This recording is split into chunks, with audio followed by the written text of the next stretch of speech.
Salut, c'est Antoine de la chaîne Surf Moustache. D'ailleurs, le lien de la chaîne juste ici si tu veux aller checker et puis t'abonner. Alors avec Akewatu aujourd'hui, on a une petite surprise pour toi parce qu'on t'emmène à Hossegor en marge du Quick Pro France à la rencontre.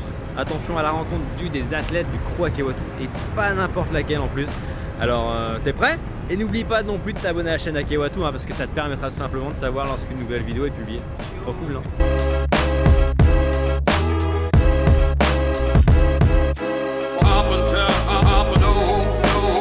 Bon alors, toujours aucune idée?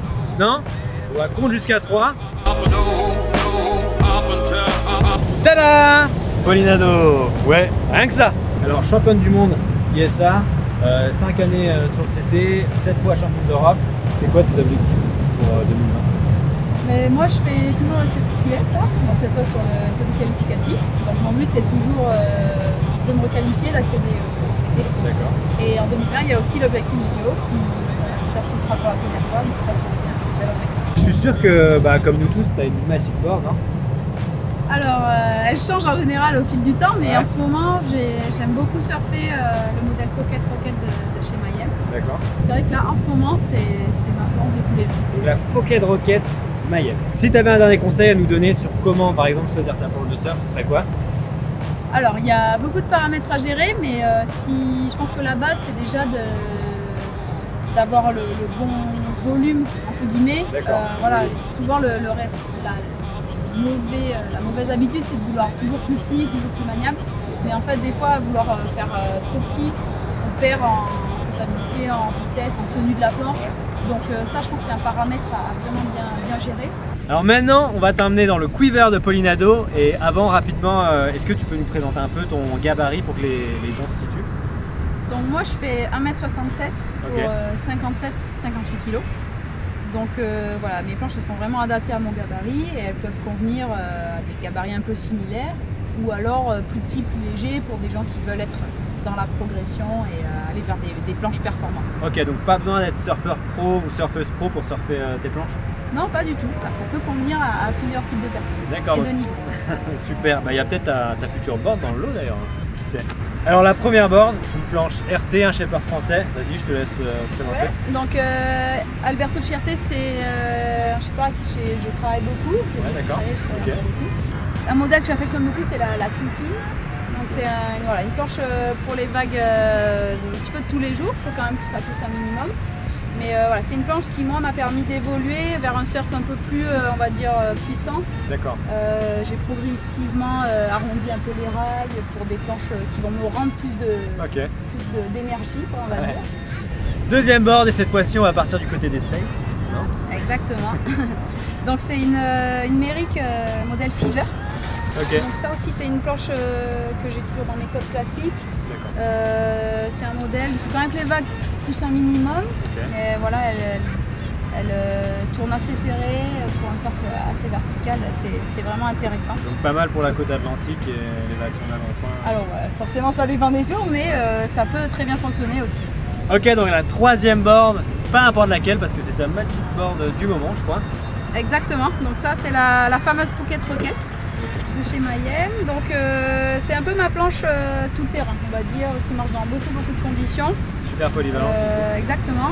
Si c'est petit, je vais changer de board, mais sinon c'est majoritairement celle-là que je vais surfer. Et j'en ai pas mal, donc c'est vrai que c'est un peu le modèle que je mets aussi souvent sur le site Akewatu. Et voilà, c'est ça. Et enfin le dernier petit bijou que tu vas nous présenter aujourd'hui, Pauline. Donc ça c'est une planche JS modèle FMN2. Ok. Et ça c'est plutôt une planche qui va marcher dans les vagues assez creuses, va avoir beaucoup de drive, de tenue.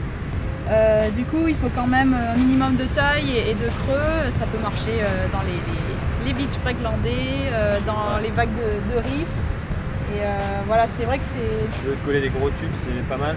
Ouais, possible aussi, après il faut faire attention à ne pas l'abîmer, mais quand c'est très creux, ça permet d'avoir vraiment confiance dans la tenue de la planche. Et c'est important pour se lâcher, on va dire. Donc un petit bijou pour aller surfer des vagues creuses. Pareil, disponible sur Akewatu. Alors du coup, entre nous, comment est-ce que tu fais pour trouver la bonne board? Alors ça, c'est un peu le casse-tête perpétuel des surfeurs. Moi, j'essaie de vraiment tester un petit peu tout ce qui se fait, toutes les nouveautés. Et c'est pour ça que j'essaie quand je me déplace pour mes compétitions, d'aller récupérer des planches à l'étranger, donc en Australie, aux US, en Europe. D'accord. Tu testes vraiment beaucoup de choses. Ouais, en fait chaque shaper a un peu sa marque de fabrique, donc c'est bien de vraiment avoir un esprit assez ouvert. C'est aussi important d'avoir la relation face à face avec le shaper, de faire des retours, tout ça.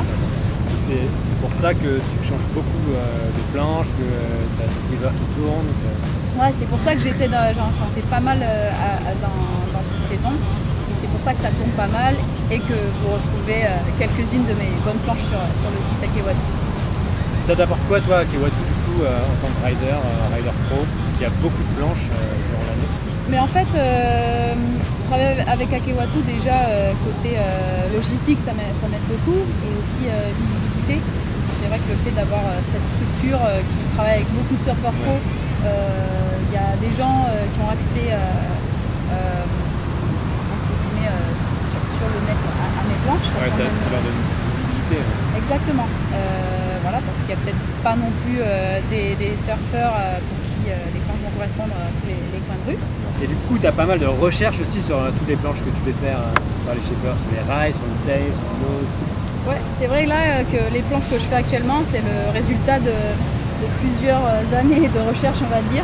Alors elles sont faites à mon goût, mais elles peuvent convenir à pas mal de types de surfeurs différents. Ouais, c'est des planches qui marchent.